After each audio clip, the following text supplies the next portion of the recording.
This episode of Skirmish Supremacy is brought to you by Reformation Brewery, the official beer of your game night.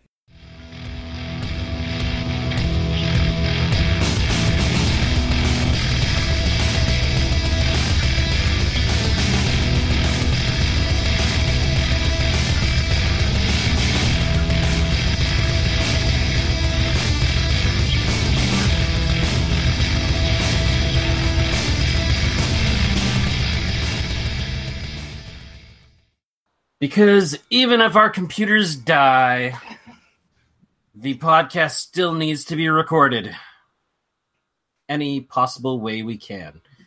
So, tally-ho, and good evening, ladies and gentlemen. This is Nick, your host for the evening. Tim is actually off at Gamma right now. He's rubbing elbows with everyone out there.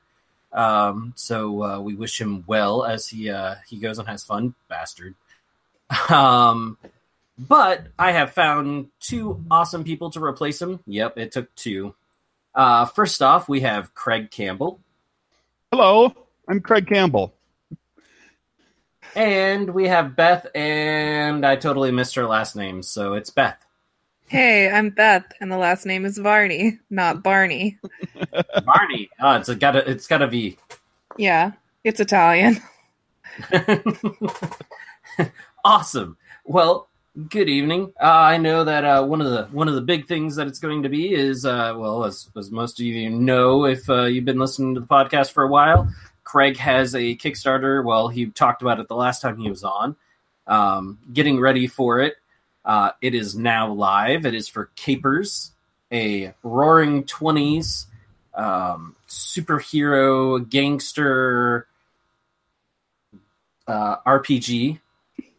Super-powered gangsters, not necessarily heroes. Okay, yes. They are gangsters. This is true. Gangsters with a heart of gold. Well, there's a few of those out there. I mean, historically, Al Capone was beloved by the people. He did a lot for the town and for the common folk. He opened soup kitchens. He bailed people out of debts. The people loved him. That was one of the reasons. That was one of the many reasons that that law enforcement and politicians and everything hated him, is because the people liked the gangster more than they liked the politicians. Yeah, well, I mean, just because you do some bad things doesn't mean everything you do is bad. Right. What about all the good things Al Capone did?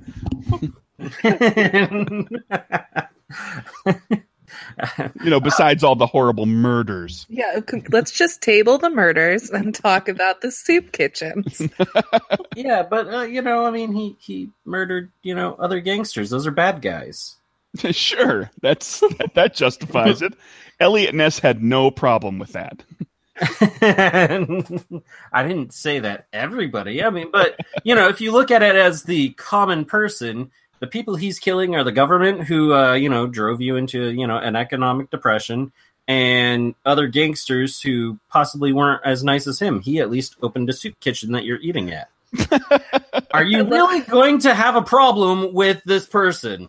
I love how we're all focusing on the soup kitchens. That's really the highlight. Yeah, never mind the massacres. Yeah, well, it's what it is, and the game does kind of take that bent too. You can open a soup kitchen. Well, sure, why not? The characters can, you've got any given character is going to have a virtue and a vice, and you could end up with the idea being that you could play gangsters in the game. You could also play law enforcement, but you're going to have a virtue and a vice. So every gangster is going to have like something that is virtuous about them. It's this thing that they hold to, that they will never betray this thing. And it's a generally a good thing. And then if you're playing the cops or the feds, you're going to have a vice as well. You're going to have this kind of the thing that is your downfall, the thing that you can't, the thing that always gets you into trouble. Because sort of like flaws and ideals in D&D. Yeah, essentially like merits and flaws in Vampire, and there's a dozens of RPGs out there have used something akin to that. Yeah, definitely. And it adds flavor. I always liked it. There's been others where, for every so many, good attributes to you, you have to take a bad one. It's the trade-off. Either I get, really good at this, but I have to get bad at something, or it adds a little bit of balance and flavor to your character, especially when you're choosing some of those, those bad ones. Right, and because very rarely is a character all good or all evil. There's shades of gray everywhere. The best villains are the ones that have one or two likable, relatable things about them. The things that make you go, "Oh, look at that! They're actually human." If you're just a mustache twirling bad guy, just like nothing but a demon in human form, that can be fun, but it's not nearly as interesting as a villain who has some nuance to him. Yeah, they need to have realistic reasoning. So many writings, stories are like, oh, it's mental illness. And it's like, well, not everybody with mental illness is insane. Like, we're not all shooting people or trying to destroy the world. What? Yeah. We're not? Not every villain is trying to destroy the world because they were, their parents were mean to them. He's got BPD. We can't understand him. He's going to shoot up the school. Or well, I mean, here's the thing too. It's like, think of it as, you've heard the comment. Well, the comment, every hero is every villain is the hero of their own story. Yeah. What they think they're doing the right thing. Generally speaking. No one wakes up in the morning and is like, I'm going to be super evil today. Unless your name is like, Professor Evil or something like that, then maybe. Dr. Horrible. Yeah, well, there you go. And even Dr. Horrible, he was in love. He cared a great deal about Penny. Quick note, just to clarify for the listeners who might be going, who's Beth? I'm no one. Beth, quiet, you're much more than no one. Beth is my artist. Beth is going to be doing all of the artwork for Capers. She's already done a handful of pieces, and she will be doing the entire rest of the book. So I thought it would be fun to have her on board too, because as much as I wrote the thing, or at least most of it, and play, and develop the game, Beth is the one who's helping to bring it to life with some wonderful artwork. So that's who she is. Beth, why don't you tell everybody a little more about yourself? People have heard me yap about myself already. You're like, that's enough yapping about me. Can you yap too? Please yap with us. My name's Beth Varney. I'm from DC. I do most of my work in comic books. I work for a lot of indie publishers. I've done some colors for a DC artist. Currently, I'm working for Aftershock Comics, Afterlight Comics, Caliber Comics. There's so many. I feel bad. One of them's going to listen to it, and they're the one I didn't name, and they're going to be like, that bitch. Oh, didn't name us. What, we're not good enough? Yeah. Well, I'm certainly not going to hire her for colors anymore. Yeah, I also obviously work for Craig on this tabletop game. I worked with him on Murders and Acquisition. I did the cover art and some character designs, as well as a few interior illustrations. A few. When she says a few, she did, 16, 18. Is that not a few? She was, I can easily call her the primary artist for Murders and Acquisitions. She did more individual pieces of art than any other individual artist did. She did quite a few. I guess that's true. I kind of tend to downplay myself. Yeah, there's a lot of people that do. I got once told by another artist, she works for Image, and she was telling me that you should never downplay yourself when you're at a con talking with a publisher, because they talk to too many people to bother with your crap. You better come up to them like, I'm amazing and I'm worth every penny. Right? It's like that makes a lot of sense. And then you turn around and you're like, I am the most awesome. And you're just like, that feels so weird, but it's so true. I've said it, but I don't think I've ever was like, that's true. No, I mean, like internally. Yeah. I don't know. So I know from, writing resumes, I used to, like try to be really, really fact-based and, just they were always so dry, and then you'd see somebody else, else's resume, and you go, oh, and just that, there's like a certain amount of not embellishment, but just flourish that you have to put on it. I've had to hire for people before, and the amount of resumes I've read that were just like total bullshit. They were just full of like buzzwords and stuff, and I'm like, just say you swept the floor. Just say that you know how to use the computer. I don't need to hear about how great you are at it. I don't need to hear the buzzwords about it. I gotta read like 50 of these. Calm it down. Granted, you have an extremely good point there. You don't want it to read like bullshit, but you at least want it to be interesting. It tends to be based on who's ever reading them. And you want it to stand out a little bit, and that happens like in person when you're given the elevator pitch and when you're talking about your art or your game or whatever it is that you're doing. Whatever if you write fiction or if you paint or whatever creative endeavor it is like confidence goes a long way. Mm-hmm. If you don't believe in yourself, why would anyone else waste the time? Yeah, and you're going to be completely non-memorable. What is it, Tommy Wiseau? There's a reason he made a movie. There's a reason he made a movie, despite everyone telling him, don't make a movie. And the only reason anyone knows about his movie, well, for the most part, is because somebody else made a movie about him making a movie. Yeah, I had never seen it before, but I went to go watch it because of The Disaster Artist, and for like a week, all I could hear was people going, "Oh, hello, Mark." Oh man, but the funny part is that even as I say, almost no one has heard about it. That movie still does have a cult following, with people having seen it multiple times, like upwards of 40 or 50 times for some of them. Yeah, I've heard a lot of people in the art community, because we're full of it, be like, "Oh, this movie has so much depth in it," and I'm like, "This movie is a mess, and it is. It's just really funny." But I will highlight that artists are incredibly important in a project, because we are, but we're also all crazy. Anyone that says they're not is not a good artist.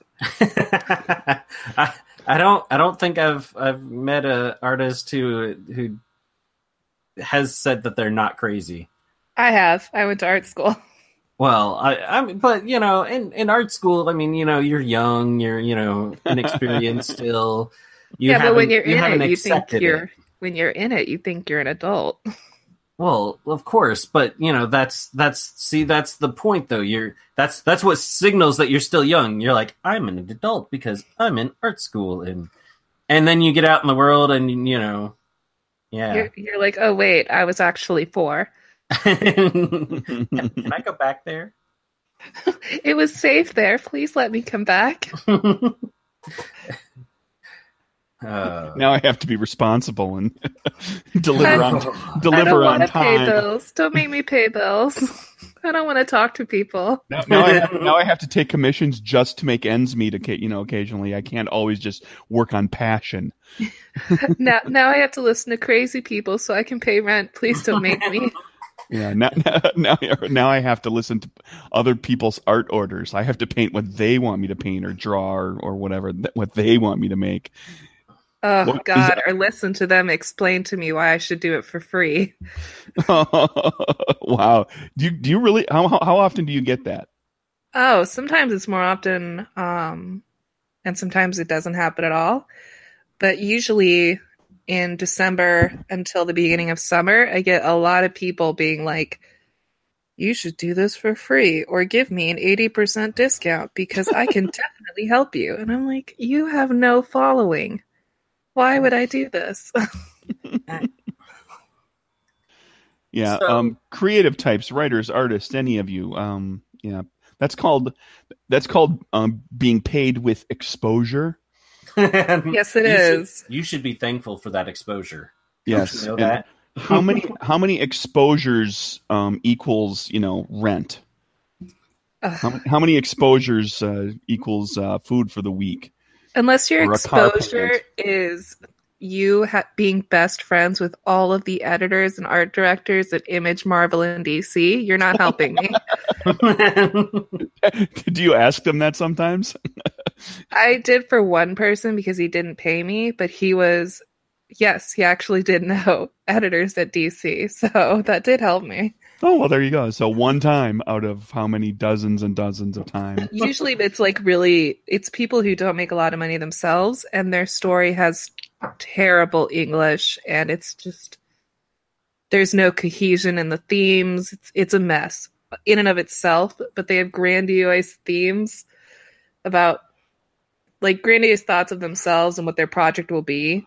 And it's like, I'm not here to feed into your delusion, okay?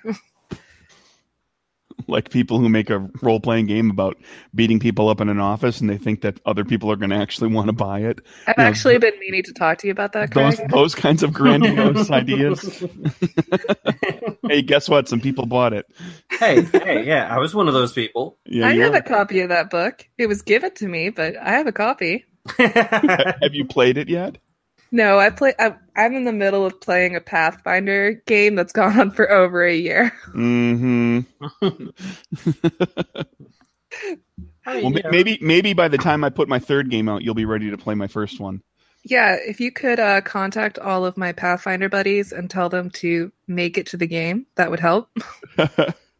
No. See, if that doesn't, if they don't make it to the game, they just start dying. We've been joking about that for one guy, and he messages me before every game, and he's like, please don't kill me. Okay, you just are on a really long quest from Hades. Oh, we just threw you into the abyss. It's okay, though. You don't got to worry about it. You're falling right now, but the upside is you're never going to hit the bottom. Oh, you're concerned about also turning into a demon? Well, that takes a lot of time, You just gotta wait it out. I'm sure you'll make it to one game eventually. In that one game, you'll have at least 30 seconds to turn it around. I won't promise more than that, but 30 seconds. It's always 30 seconds, even if he comes the next game. You're like, it's 30 seconds. What the hell? Rage flip the table, storms off. I'd be pretty impressed. We have a really big wooden table. Oh boy. I'd love to get a chance to play some games sometimes. Or at least regularly. I bowed out of my D&D game because I was getting my fix. Like I'm designing games and I'm getting my fix playing D&D, which, don't get me wrong, I enjoy D&D. Which edition? It was a 5th edition game. I just started playing that. And I enjoy D&D. I've played D&D. Was the first game I ever played, and I've played every edition from that, from 2nd edition on. But I was kind of like, I'm designing games that don't have anything to do with D20. I should really be playing more games that aren't the D20 system, that aren't D&D. And so I actually came to a decision a little while back. I'm going to bow to this game. I'll still see these people. They're my friends. We'll do stuff other times, but I'm going to try to, even if it's just one shots here and there, I want to try to get in on some other stuff, because I found myself thinking like, well, I've got my gaming fix. I feel like I'm playing. I feel like I'm accomplishing that, and I'm continuing to be part of playing, even though I'm spending so much time designing and GMing. I gotta say, my favorite thing about Capers. I just needed to step away.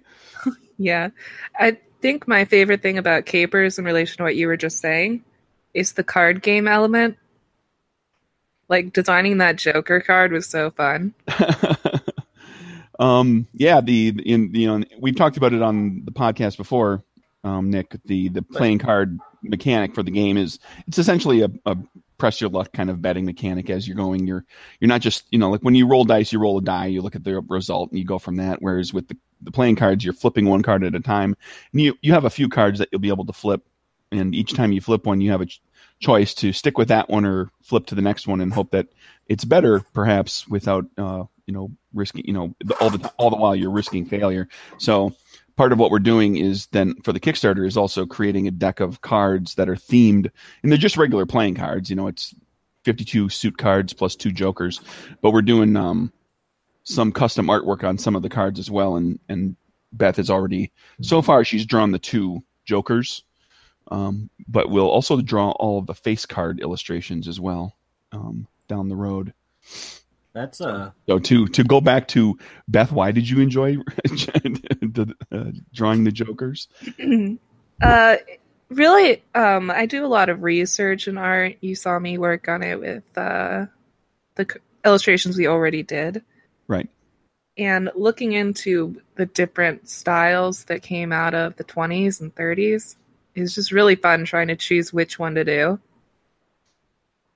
Because some of them are really painterly and some of them are ink heavy, and playing cards are definitely based off of ink.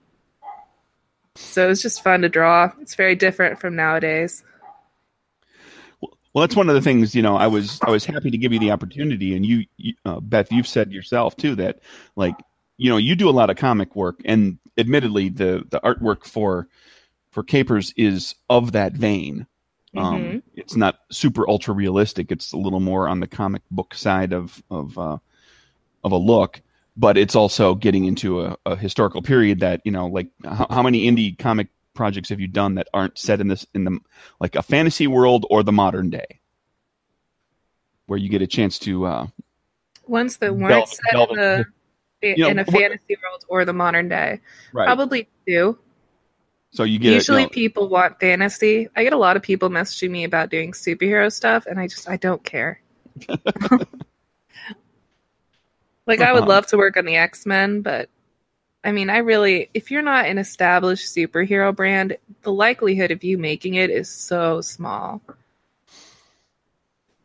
So she get with Caper, she gets a chance, you get a chance to delve into a historical period, and I know you've made the comment that that'll be, you've been enjoying that. So we had a lot of fun early on. We did some back and forth with some sketches of just like, okay, here's what people wore during the time. And we've talked a bit about, what the interiors of buildings and, well, the exteriors of buildings, what street scenes look like at the time, and what makes them different from modern day kind of stuff. So there's definitely an aesthetic to the game, because it is set in the 1920s, and the artwork is going to reflect that.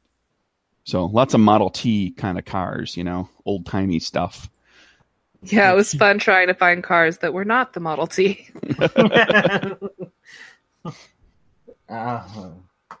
Which I'm looking, and one of the first things that I got to say is congratulations. It says right at the top, funded within 6 hours. Woohoo! And looks like you beat that funding goal. I mean, there's still 22 days to go, and you're over twice your goal.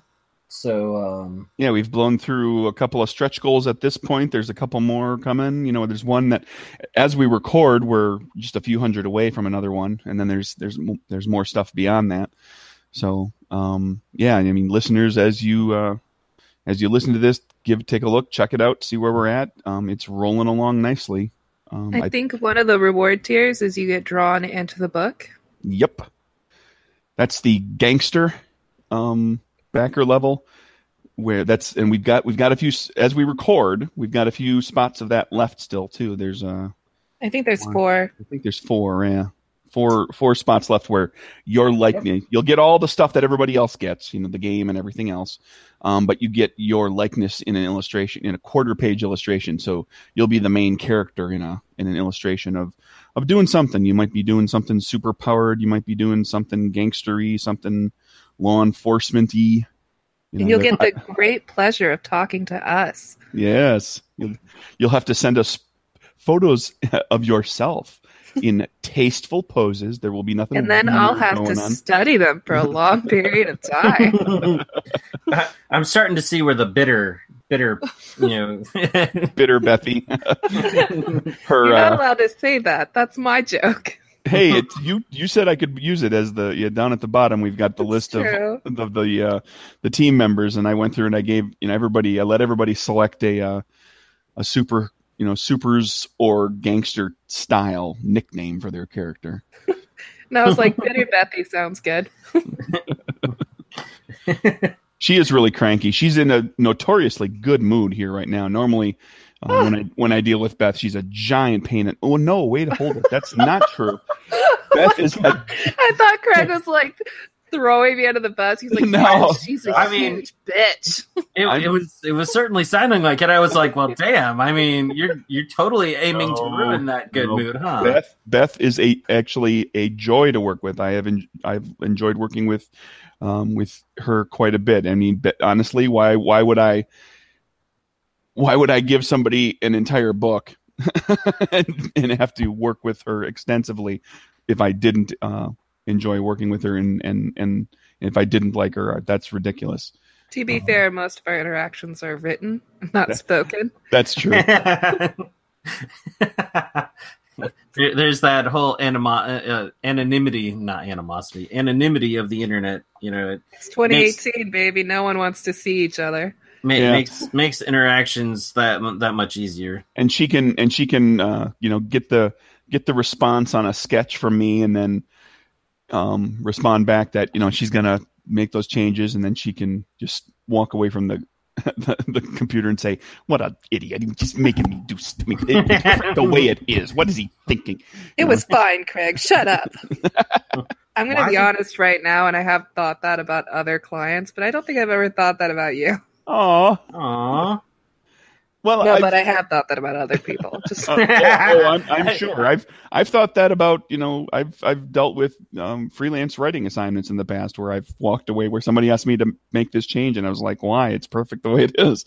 But yeah, I think for the most part, I've tried to foster even more so with Capers and working with one artist with Beth.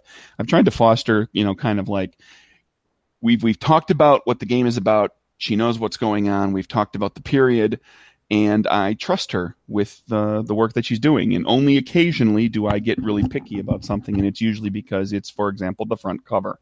We spend a fair bit of time on the front cover of the game on that illustration, but a number of the other illustrations have been like if Beth gives me a sketch and there's not like some glaring like, whoa, that's really not what I was expecting or something like that. I'm most of the time I'm going to be like, hey, it looks cool. Make this little tweak. Roll with it, because it's I want the illustrations to be hers. I want them to her to bring the world to life. And as long as it, like I said, as long as there's nothing really weird or out there that doesn't seem to fit the game, she's going to own those illustrations, and that it's going to be a book full. This is going to be my game book, but it's going to be a book full of her illustrations for her. Can you imagine if the rest of the book now is just JPEGs of a smiley face that I drew just continuously? So then maybe the tone of the conversation won't be so nice. I want the artist to I want the artist to art. I'm going to draw secret smileys in all the other pictures. It'll be a game. Can you find all the smiley faces? Hide little tiny smiley faces in there. Yeah. I'm looking at this one. I could see where you could fit in a few secret smiley faces. Well, I'll say this. I know for a fact, and I'm not going to say what they are, but my friend Mike is doing the maps for the game. There's going to be 3 maps for 3 major cities that are being presented in the game, and in the maps, if you were to zoom in really, really tight on some of what's in the map, you will find little jokes. You will find like, oh, hey, look, somebody hit a little something in there. Maybe I will do secret jokes. Just let me know where they are. You have to tell me. I just have to be cool with it is all I ask. I don't mind a little joke in there. Okay, here we go. I'll say this one. If anybody if you're listening to this now and you back the game, and then if you remember when you get the game months from now, go to the Atlantic City map, look at the compass rose. We all know what a compass rose is, right? Yeah, that's the north, south, east, west thing.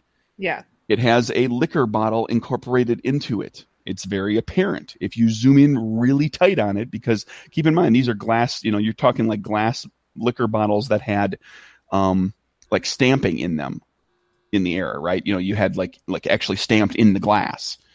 And I believe it's, if I remember correctly, on the Atlantic City map, if you zoom in really tight, that little liquor bottle says Hoochco,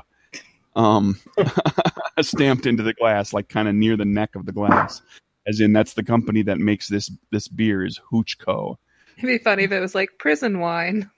There might be something like that in there somewhere. I have to talk to Mike and see what else he was planning to hide in there real tight, and he made the comment. He's like, no, but he was doing it to amuse himself, because the little bottle, like, it makes sense that it has a label on it and has a little bit of writing and stuff. So he just made stuff up because he's like, it's going to be tiny. Nobody's going to see it. And I said, you're going to be putting this thing in here at a relatively good DPI.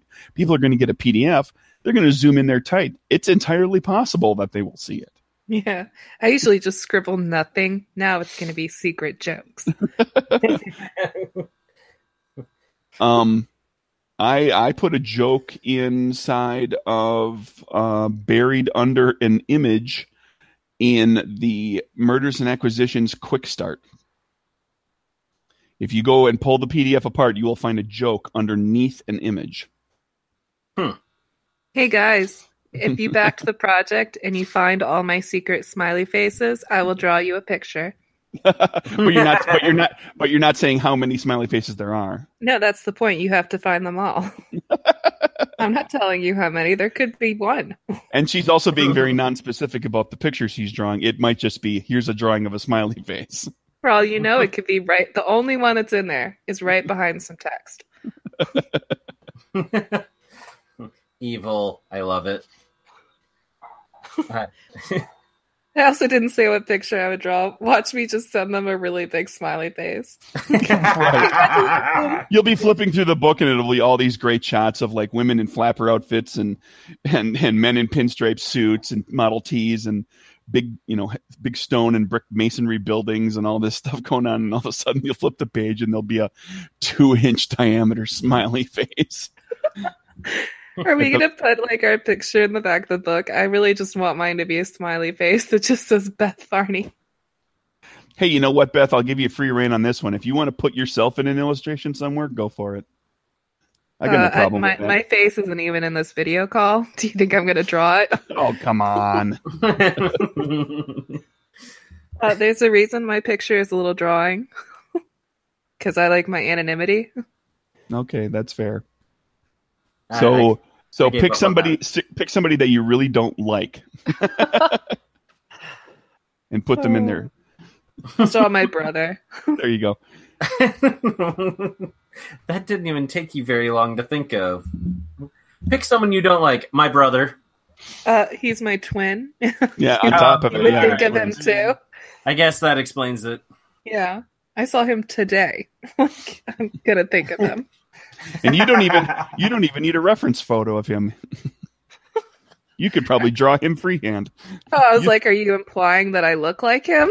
No, I'm just saying that he's your twin. I mean, he's like, you've known him forever. You've literally known him longer than you've known anybody. Literally. There's no way you could possibly know somebody longer. What about my mom? In utero. I'm very familiar with her uterus. Yeah, your mom. When you were in the belly, that was a disembodied voice. You didn't know that person. Yeah, everyone knows disembodied voices. There was somebody in there that you were fighting. You were elbowing out of the way. My mom actually told me that I used to push him out of the crib. Well, this explains so much more. Wow. Are you regretting having me on the podcast? Not at all. This is entertaining.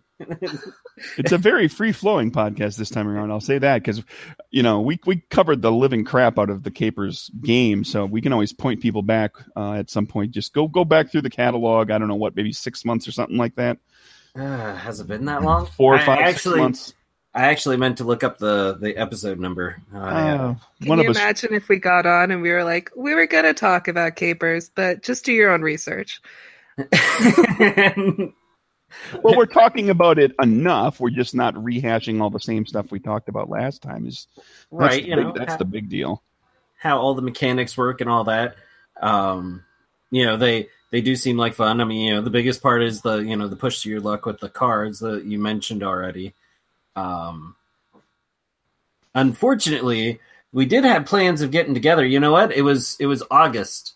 I remember because we were trying to get together to play in August and September, and somebody kept having to cancel. Something kept coming up. Was it me? Nope, I don't think so. That sounds like something I would do. No, I mean, it was just one of the people. Craig's like, all right, so we've got this set, we're good. And one of the people went, did I agree to that? If I did, I'm really sorry. Because, and it was like, oh, just write it down, people. Episode 83, August 21st. Oh, Craig's over here doing his research. Darn right, I'm on top of this. I'm just sitting there like, well, gee, if we could remember what episode number that was. If only there were a way to look that up in a matter of seconds. In actuality, he has a tattoo on his wrist of all the podcasts he's been on and when. I do. That's a lot because actually he does have his own podcast. In fairness, it's on my neck. I've actually been on that podcast when I was really sick. Yeah, that's true. It was right at the end of the year when we released Murders and Acquisitions. It was that December, a year and 15 months ago or whatever. I faintly recall that being. I remember that being a funny podcast. Yeah, we had a good time. But I also remember being made fun of because I sounded ridiculous. I'm trying to remember if that's one of the ones that I listened to or not. We might have made fun of you a little bit, but you were a great guest, so it all evened out. Thank you. I'm always great. See, there's that confidence. That's why you want to hire Beth to do your drawing, to do. My colors, dog just inks, looked over at me and was like, to do comics, to do inks, colors, paintings, portraits, what all? And if she does it all, she'll draw you up good. Yeah, you can find me at www.bethfarney.com or at Beth Farney on Twitter. Follow me on Twitter. Where you can currently listen to her complaining about her iMac. Did you wake up this morning and thought to yourself, I would love to hear someone bitch about an iMac? Go to my Twitter. I've been feeling bad about it. I'm just like, oh man. She's got stuff to draw for me. Man, come on, get that fixed. Let's. I have a GoFundMe to fund my new iMac. You better get this fixed in 3 weeks. Watch in 3 weeks, my computer just literally explodes. I'm like, oh, Craig, you know that book that you got funded? We're going to have to put a rain check in that one. You guys can't see it, but Craig just looked away in fear. Oh, man, don't even, that's not funny at all. Not in any way. I'm laughing, but I'm terrified. All my eggs are in one basket right now. You cannot pull this crap on me. Not even joking. I'm a freelancer. I got to pay my taxes. My computer's dying.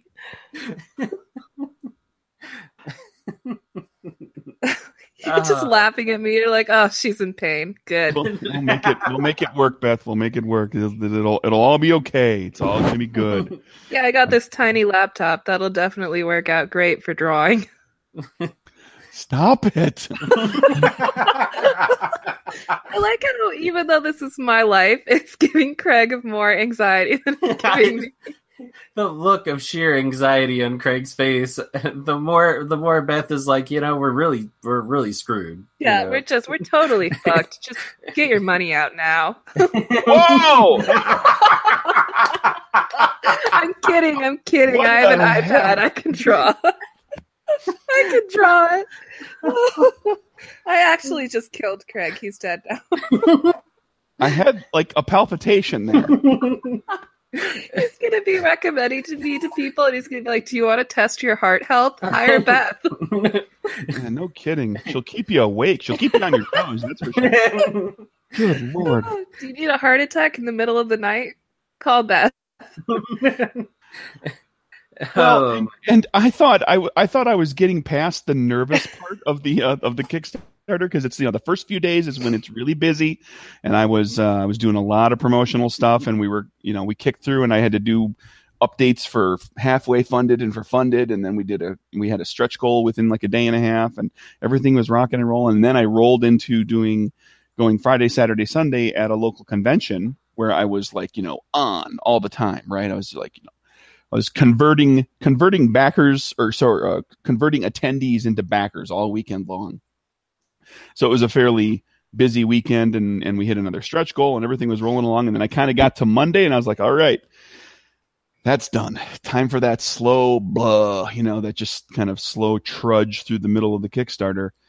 And now here we are on Wednesday, and Beth has given me a heart attack. I do not need this. Speaking of conventions, I'm going to my first comic convention Awesome. in DC at the end of this month. It's called Awesome Con. Awesome. I just said awesome, and I didn't. Okay. I know, you made me think of it when you said that. Unfortunately, I won't go with the table. I'm purely going there to meet editors. Hey, that's good too. I mean, the best thing I've heard for that one is, you just have, you don't give them a business card. You just have a big drawing that you hand them with your information on it. It's literally a smiley face. That's awesome. Just Beth Varney scribbled on it with a smiley face. I'll be fairly noticeable. I'll be the girl with the short black hair and the very fluffy service dog. I could see that making an impact. Do you remember that girl with the really fluffy service dog? There was a girl there. I remember the dog. That dog was so cute. Your dog was a puppy was so cute. Yeah, too bad she doesn't care about other people like at all. Well, yeah, of course. But, that doesn't matter. The puppy was cute. Yeah, she has a job to do. Leave her alone. Sure. She's asleep right now. She's just sleeping. She doesn't even care. She's like, you could die over there. I'm good. Whoa. What the hell, man? Beth, come on. Oh, I'm sorry, Craig. I got to test that heart out. I don't want to review any more portfolios. I did enough of that. Remember like that you're making me conversation question about those. resumes earlier? Yeah, he doesn't want to do that anymore. Oh, I think he hired me because he liked that I said I loved D&D. That was part of it. Yeah. I mean, you good gotta work have and all a that passion. too. Well, and she said, she was like, I'm a gamer, and I've always wanted to do something for gaming. And actually, on my podcast, on the Nerdburger Show, nerdburgershow.com, we eat burgers on it. We did. Beth even remarked we got into a discussion about her being inspired by Wayne Reynolds, who does a lot of artwork for RPGs. In particular, he's the guy who does a lot of the Pathfinder covers. Oh God, he's such a good artist, and he's only getting better. And so, yeah, I mean, that was one of the things that sold me when Beth and I first talked, and was that she's like, oh, because I don't have a huge budget, and I'm trying to foster a kind of, DIT, I guess, do it together. Get everybody on the same page. We're all part of a team. We're putting up this little game. It's, I want everybody to be invested and happy to be working on it and proud of the product. So, yeah, I don't want to go and find another person. Beth is invested. She's worked on a game. She's working on another one. She's already started working. I like working with her. I don't want to have to go through, because I've gone through portfolios. When I first went looking for Murders and Acquisitions, I put the project up there, and I got inundated with probably 80 or 90 portfolios, and I gave every single one of them their due. And I read the message from the person, and I went through the portfolio, and I had to kind of say, okay, some of the messages read very much like form letters, but then, and if the portfolio was like, not really what I was looking for, then that was easy to scrap. But if the message read like a form letter and the portfolio was kind of like, ooh, I like that, then I had to start thinking, well, okay, can I try to get something that's more than them just telling me what they think I want to hear, and just respond with rote answers. So, I mean, there was a whole little process of talking to people and narrowing down the field. And Murders and Acquisitions ended up with like 8 artists working on it. So it was a number of people with a number of different styles. Yeah, we were really different from each other. Yeah, I did that on purpose. I mean, the game is kind of a hodgepodge of stuff because there's a modern day game, and then there's all these optional rules that you can tack into it and make the game setting kind of different in a lot of different ways. So I always thought of the first in Murders and Acquisitions as kind of a toolbox game. It's like, okay, well, which pieces do you want to play with? You can make the game a little different. And so I did the same thing with the artwork to let that kind of reflect that, and also to develop relationships and meet a bunch of different artists and work in different styles, and, kind of figure, see if I can't, maybe there's that gem among them, that might want to do the whole next book. Maybe there might be someone like that in there. He hasn't found anyone like that yet. No, I haven't. I'm still. My favorite illustration I've done for you so far was in Murders and Acquisition. Okay. It was the one where it's like a ritual circle. Right. I love that one. That was the funnest one I did. I like that. I mean, we've mentioned that one before too, and that was when it was either the last one you finished, or very, very nearly the last one you finished. It was the last one, because then I did that boardroom one for you. Yep, and it was because it's got great light and dark to it. It really pops. My favorite that one is still a favorite, but my favorite illustration right now is the one that I've been featuring quite a bit on my Facebook and Twitter as part of the promotional stuff. And that is, I love the cover, don't get me wrong, but as far as just there's a lot going on in the cover, and that's kind of the point, Well, and that's kind of the point, because I wanted to feature multiple characters and have it be really dynamic. But then, like, for the interior illustrations, the one that I really dig is the speedster chasing the car, and there's a woman leaning out of the car shooting a fireball back at the speedster, who's firing pistols at them. The art order for that described what I just talked about, like, a speedster with guns chasing a couple of people driving in a car, and I specified it as a country road, and then you made it nighttime or dusk. I think I made it a storm, but then I was like, it's just not bright. Sure. The point is, you made it a dark illustration, and so the motion lines behind the speedster and the fireball, and then you made the car yellow, so all that really pops off the screen, off the screen at this point, eventually off the page. I gotta tell you, it looks great. I love that illustration. That car color, and this is such an artist thing. A lot of the cars from that time period were like cream colored or really dark, and I was like, I am not gonna color all of the cars in this entire book cream colored or dark. This one's yellow. That's fine, because here's the beauty. It's an alternate history. There's people with effing superpowers. I still bound myself on the time period. We can have, you bound it to an extent, and I like that. It's still like in any given illustration, there's usually only one or two things that really pop, and so the rest of it still kind of there's a lot of earth tones and a lot of grays, and there's a lot of like what kind of feels right, even if the 1920s were plenty colorful, because just because we have mostly black and white footage of the era doesn't mean that everything was painted black and white. No, people were born in black and white. Yeah, that was just life. There was plenty of bright color to all of that stuff. It's just that it would look a little weird for it to be too brightly colored, because it wouldn't feel like the era because of how we have seen it portrayed in media. But to have things here and there that kind of pop and that are colorful, we can do that, certainly, because it's appropriate. It's also alternate history, and because it's visually appealing to have that happen. So by all means, punch up the color here and there. I got no problem with that. Yeah, I wouldn't be able to handle having just continuous peach cars. Even if I was the only one that noticed it, I would look at the book on my shelf and be like, never again. I can totally understand that. And that's how Craig and Beth stopped working together. Craig, I can't draw any more peach colored cars. This is over. I'm done. Never again. I am tired of black, gray, and blue suits. I still try to mix up those suits too. I don't know if you noticed. Yeah, that's fine. I have no problem with that. I'll draw like pinstripes or different grays, and I'll be like, for the love of God, they can't all be charcoal gray suits. Olive green and beige, and yeah, there's all kinds of stuff. Burgundy, I'd be fine Lots with of burgundy. browns. Yeah, it doesn't have to all be brown and black.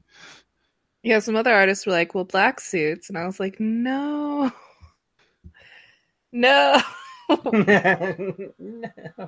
No. No, it's all good. I've been very happy with the color palette thus far. Keep right on with what you're doing.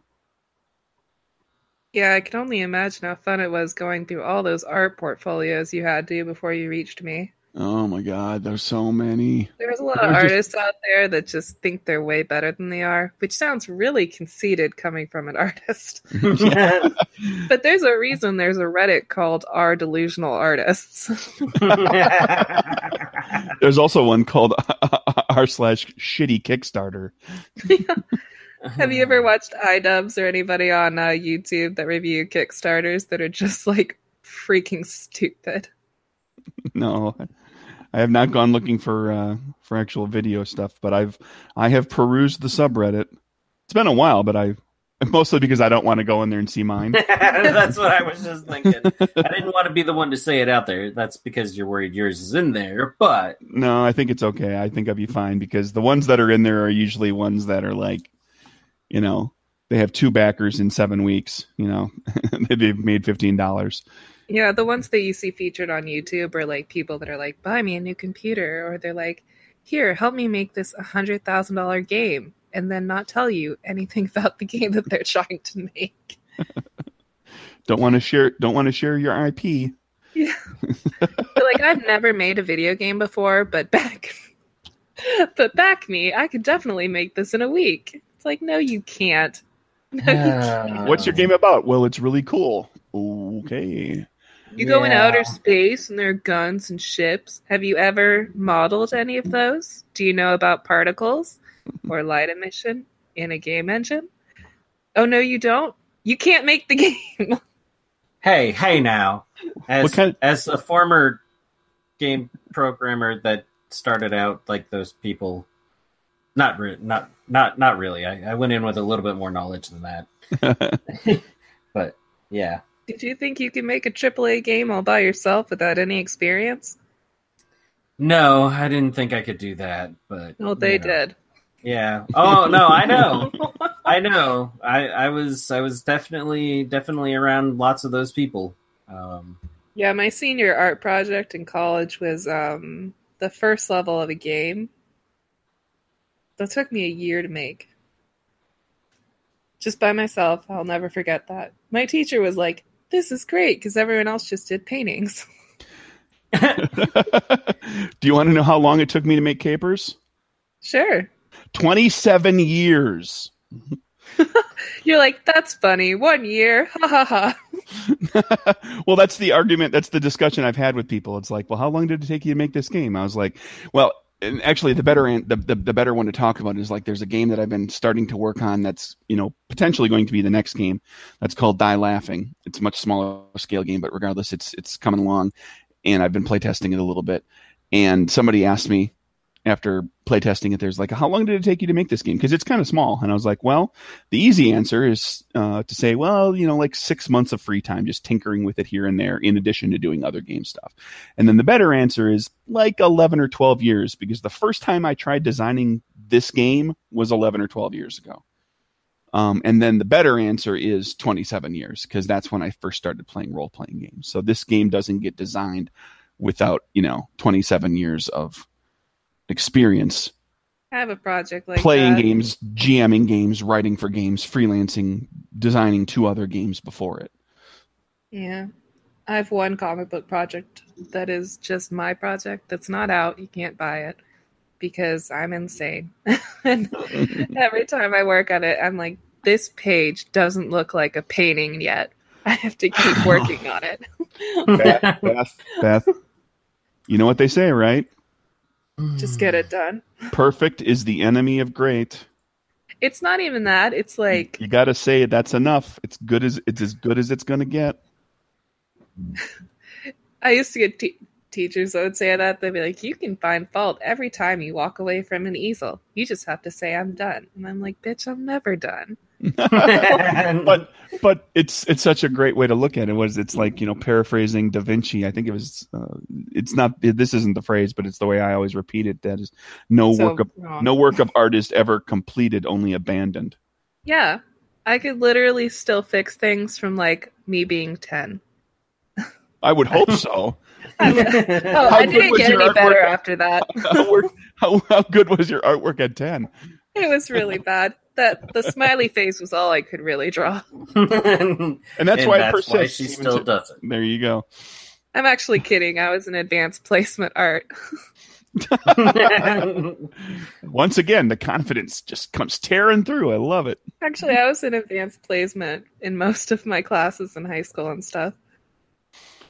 Nice. Oh, I would have perhaps done some of that if I had, if I was like 10 years younger and didn't grow up in a tiny little Wisconsin town where you didn't have that kind of thing.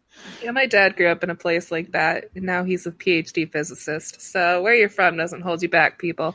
I know it's not holding me back, but it's like I never got a chance to do anything advanced placement. That was just to support the audience. Understood. Craig. Understood. Yeah, just screw you, Campbell. This was Bring your personal problems into the stream. man, just going after me. He's like, I'm really regretting working with her right now. Why did I ask her to come on here? Yeah. I figured he just thought I was going to be boring because, you know, he emailed me saying, hey, we're still good for tonight. I'm like, yep, we're still good. No. Tim's not going to be here. No. The next email was, hey, do you want me to bring somebody else on? I was Please like, let me okay. bring somebody else on, please. I No. see how it is. It's okay. No. Yeah, sure. No. I did it because of my own experience doing a podcast for 5 years as of last weekend. Every single week for 5 years. Congratulations. Last weekend.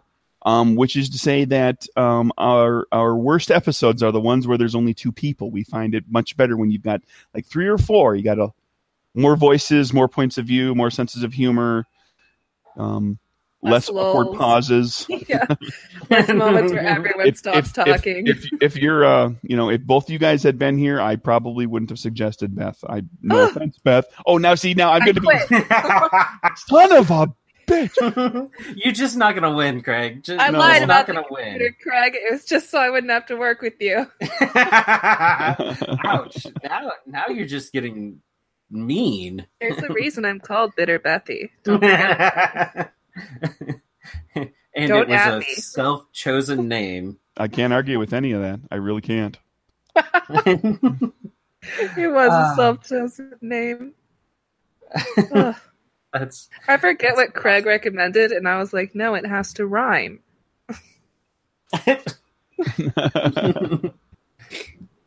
We went through a couple of things. Yeah, I'm good with the alliteration. I'm a fan of alliteration. Yeah, I was like, it needs to rhyme or have alliteration. Everything else is unacceptable. Nice. That is awesome. Oh, look at that awkward pause. Yeah. It was See, because if we had 4 people on here, we wouldn't have had that. Yeah, someone would have been making a joke. I may have been looking up alliteration or just trying to remember it. He's like, what's alliteration? I don't write. It's a big word. I don't remember it. I don't use it every day. He was using Google to spell it right. Alliteration? Well, I have to do that for pretty much everything anyways. I can't believe you just admitted that on stream. Oh, I'm come on. illiterate. Spell check on your phone. There have been words where I've gone to spell it and I'm like, I'm not spelling that. You know, like on the computer, it's like, I'm not spelling this right. How do I spell this right? God damn it, phone, you've made me stupid. I love how when you're typing in another language and your phone tries to autocorrect to English and you send it without realizing. So like 75% is English and the rest is Italian. And the person's like, what the fuck are you talking about? So I haven't had that problem, mostly because I don't send text messages in a different language. But, you know, using... Some people do. I understand that. That's why I said I don't have that problem.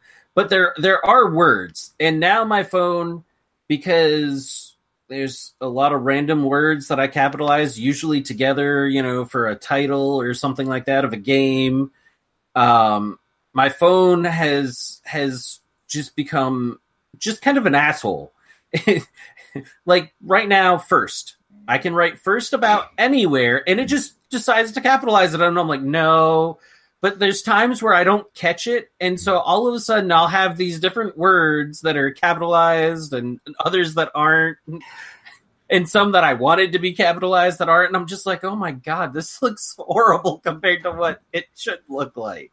But it's all spelled correctly. Are you 100% sure that it's spelled correctly, or is perhaps your phone smarter than you and better at grammar and capitalization and punctuation? That's the thing that I always run into because I write. I'm making money off of writing, and I think I know what I'm doing. And every so often, my phone does something, and I go, I'm pretty sure it's autocorrecting incorrectly. But how sure am I? It causes you to lose confidence in yourself. A little bit. To this day, there are words that I just like. I'll literally. I've talked about this before. I will start typing a word, and I'll start typing it, and I'll be like, "Oh, this is one of those words that I always screw up the spelling on," and I will backspace and type a different word that means the same thing. I've done that before. Yes, there are words that bear with me. I never like how it looks, and so I'm always like, "No, it's not that bear. It's this bear. No, that's the animal bear. That's the Smokey the Bear bear. but this is bear like bare naked. Which one is bear with me? I always accidentally put down bear as in naked every time. And then I look at it and I'm like, that's the wrong bear. Yeah, it's always kind of amusing to be sitting there on your phone or going to spell it somewhere where it doesn't have autocorrect, and you're like, did I do this right? It hasn't highlighted anything. Have you guys heard about that program that's supposed to check your emails and stuff to see if you have correct grammar and syntax? No. Oh, that program's going to make me really angry. I don't remember what it's called. It's like Grammarly or something. Oh, we'll have to look that up. I'm not familiar with it. Yeah, no, but like I said, Grammarly, I would like some funds for advertising you right now. Grammarly. Right? Grammarly. That's Grandpa Lee's wife, right? What a ridiculous joke. Man, Hey, I'm a wordsmith. I like playing with words. Words are fun. So I decided to spell grammar wrong. I really wish for their marketing, though, that they went, well, even though you searched for this, this is what it really is, and this is why you need us. Yeah, it is Grammarly. It says the world's best auto checker. The world's best. The world's most accurate online grammar checker is now free. Free writing assistant. See, this is what you need, Craig. What independent council decided it was the world's best? Don't you know everyone says that just for bullshit? Like, you go to restaurants and they're like, we're the best in town. And it's like, who voted on that? Oh, can I tell you the best in town restaurant story from my background, from my little story? We're not going to stop you. Okay, cool. My friend Jason and I were driving across country. We drove through this is from Wisconsin. We were driving west through southern Minnesota. There is nothing. Once you get west of Rockford, there is nothing in Minnesota. And we're like, oh crap, we're going to have to get something to eat almost lunchtime. And we're like, and keep in mind, this is like 15 years ago, no smartphones, no GPS, nothing. It's just like looking at the signs on the side of the road, looking for the first exit that has something to eat. And we find, okay, there's this little town that's going to have a Dairy Queen Brazier in it, which is the Dairy Queen that has an actual grill. Mm-hmm. They'll serve burgers and stuff. Like, that's fine. That's good enough. We pull off, we go in, we get inside, and they've got up on the board all the normal Dairy Queen stuff and all the Brazier stuff. They got burgers and hot dogs and fries and stuff. And then on an easel, they have a whiteboard, and written on the whiteboard, they have a complete menu of Mexican food and the words, best Mexican in town. The town was at most 300 people.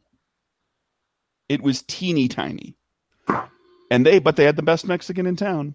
Yeah. And my friend and I were on a road trip and did not, we're going to be in the car for many hours after this and everything. So we did not gamble on the best Mexican in town. We stuck with the hot dogs and the hamburgers.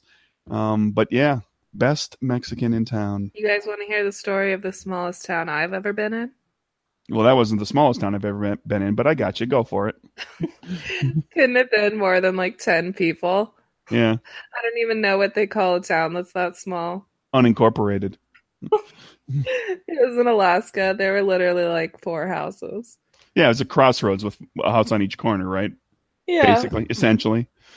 And Who was- like who they was had the a mayor? I Who don't was know. Who was the mayor? Was it like I'm sure they didn't somebody's- even have one. No, it's like somebody's dog, right? That's one of those little tiny towns. Like there's a little town in Minnesota that's elected. They have a lottery for their mayorship because they don't have anything for the mayor to really do. So it's just this, publicity jokey summer thing. Like like there's like some little kid is like won it twice in 2 years in a row. And it's been like a chicken won it once or something like that. Yeah, But then the chicken died before it could take the oath of office. I think there's a town in Canada There's a few of them. that has a cat. Yeah. There's But a I've few only ever around. been to Vancouver in Canada. And I'm pretty sure they have a normal human as a mayor. I grew up in a town where there was one blinking stoplight, but it was only a caution for one of the ways and a blinking stoplight for the other. Yeah. Yeah. So, that town where you were talking about, there was a diner. Yeah, the diner had the bowling alley in it. The only motel for miles and miles and miles. I think Beth wins, right?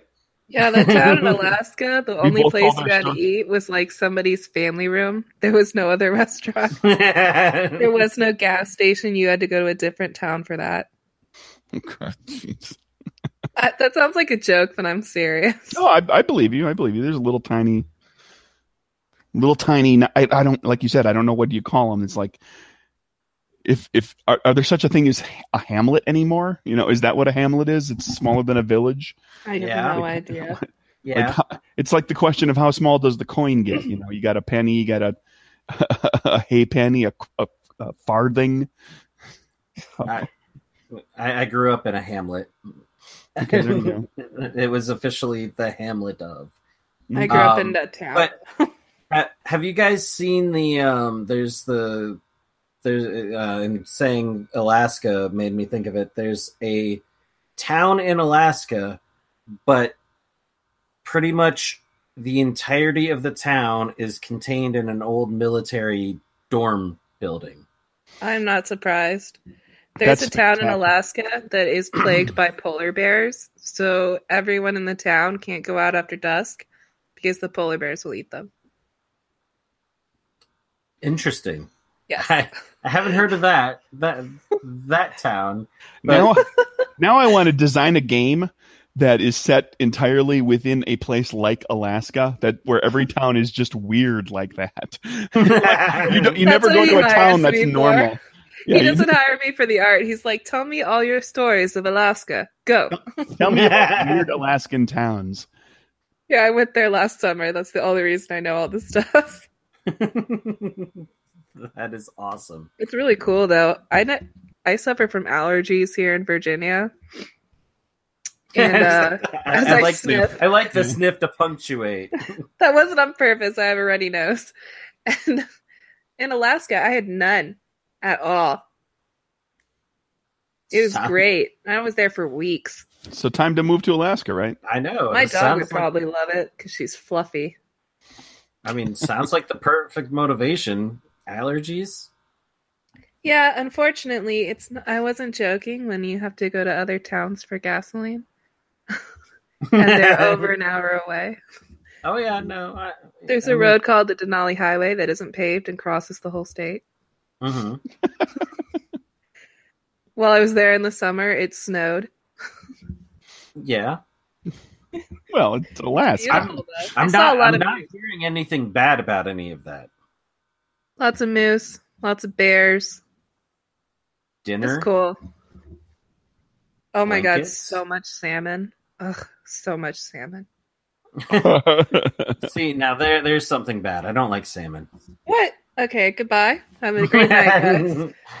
Have a great night. It was a pleasure having you on. I'll never be back. Goodbye. Wow. I don't joke about salmon. It's great. I'm not on the crap list anymore. Now Nick is. I know. Craig's like, thank God she'll leave me alone. I'm the bully. I'm the bully of the podcast. You are totally the bully of the podcast. That's okay. Every I'm podcast sorry. needs a bully. That's how you know it's good. Exactly. And people keep coming back for more. They're like, who's she going to bully this week? You should- And I'm like, it's you guys. Go fuck yourselves. I'm kidding. Stay. Don't You go should have. anywhere. Well, there you go. You should have been bullying Beth. I should have bullied myself. You could make a podcast. Just have different guests on every week, and just push them around. just press their buttons. You for an guys are hour. laughing, but I literally watched this channel on YouTube where every single video they start out with a different insult for the audience. They're like, I can't say some of them, but they're really funny. Jeez.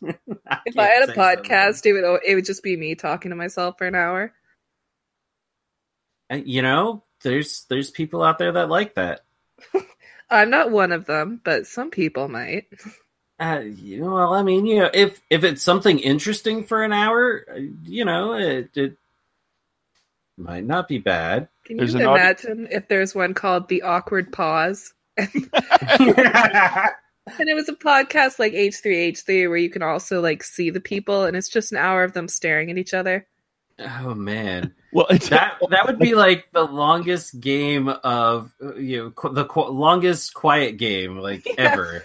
Constant it's- power posturing, but in silence. right. It's the game of them almost speaking. Where they're just sitting there for like a minute and a half, and then one of them kind of opens their mouth and then gestures, but then immediately retracts. It doesn't say anything.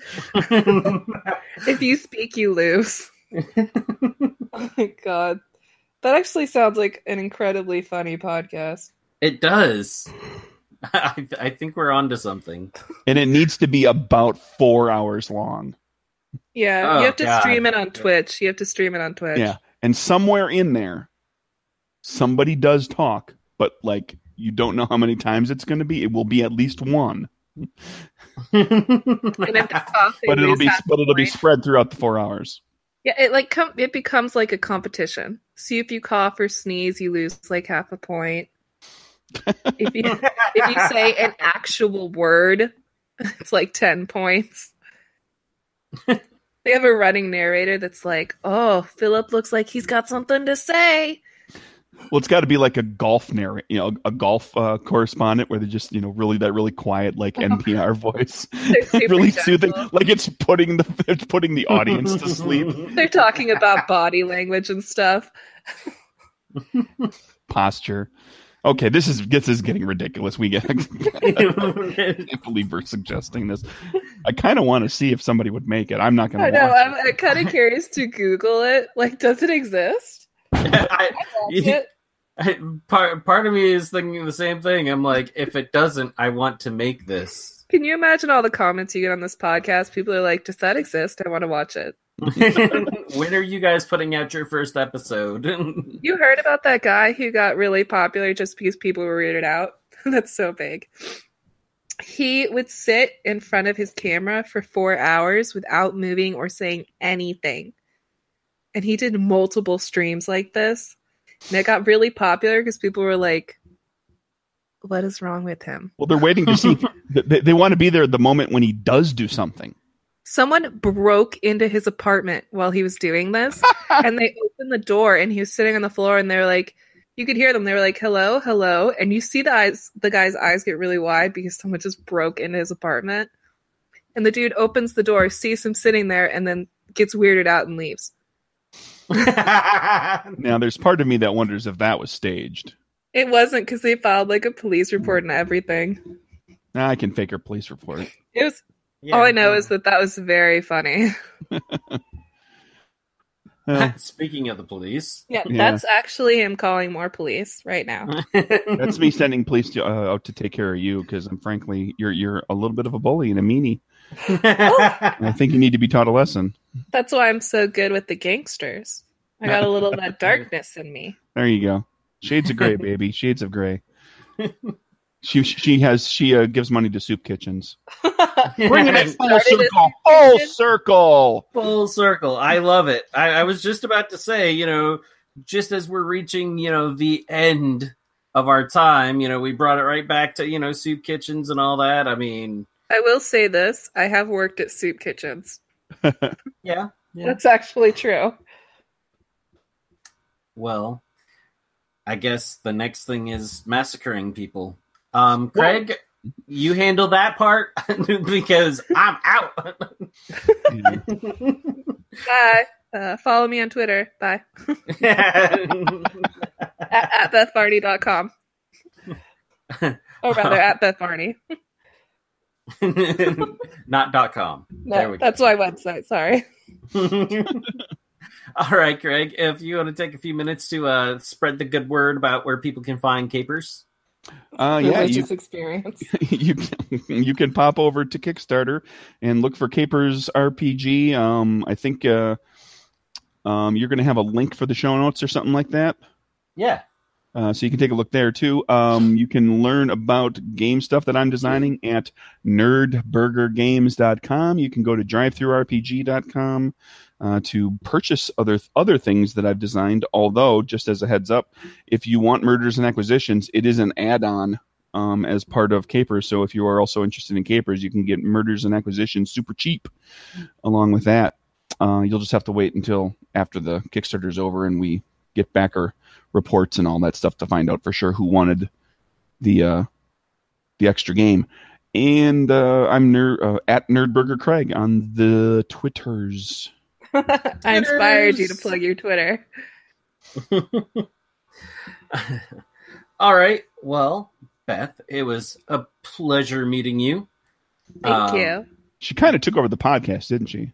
I'm really good at doing that. You're welcome. I mean, one of the big things that we do in the podcast is, we let the guests, it's the guests' time to speak up and, talk about themselves and, their projects and all that. So her strong personality just came to the fore and a polite way of saying role. The bulliness came to the floor. I'm going to now go sit in the corner and rock. He's traumatized. Does anyone know a good psychologist? Because he needs it. Jeez. 2 years working with Tim, this has been nothing. Well, that's good to know that your partner's more abusive than me. Craig, as always, it's been a pleasure having you on. Thank you for having me back. I appreciate it. Definitely. So Capers, it's on Kickstarter right now. It's got 22 days left as of the 14th of March, and I'm looking at a wrist that has nothing on it, looking at the date. That was pretty good. So yeah, 22 days from there. Go and back it. because it is awesome. Super fueled gangsters. All right, everyone, have a good night. Bye. You too. Bye-bye. Thanks for listening to another episode of Skirmish Supremacy. To see more of the antics that Nick and I do, you can check us out on Facebook at Skirmish Supremacy. We also have Twitter, which we can be reached at Skirmish Supreme, because apparently Skirmish Supremacy does not fit in Twitter. And if you want to email us directly, you can reach us at tim@skirmishsupremacy.com or nick@skirmishsupremacy.com. Thanks for listening.